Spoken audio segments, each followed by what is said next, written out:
পলাশ সাহার মানে মৃত্যুতে তার মা এতটাও সুখ পালন করে নাই যতটা বউ করছে আর কি। বউয়ের এত নিষ্পাপ মুখটা দেখে মনেই হয় না যে তার স্বামীকে, তার শাশুড়িকে সে জ্বালাইছে।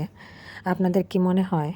আর হচ্ছে পলাশ সাহার মাকে দেখে আমার মানে দরজাল মহিলা মনে হলো আর কি। ওনার কথাবার্তা শুনে, উনি যেভাবে কথা বলতেছে, ওনার একটা ভিডিওতে দেখেছিলাম, বলেছিল যে আমার মানে বাড়ির কাজের লোকের সমানও আমার ছেলের বউ না।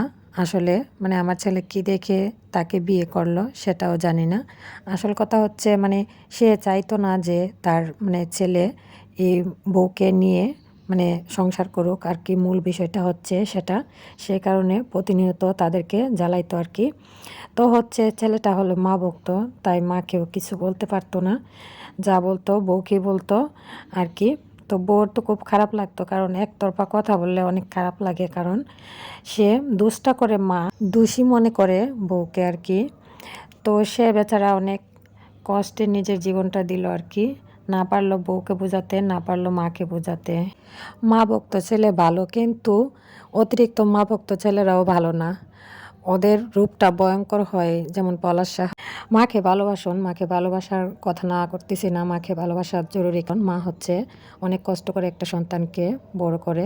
কিন্তু অন্যায় করলে প্রতিবাদ করতে হবে। অন্যায়টা যেই করুক, মা ওই করুক আর বউ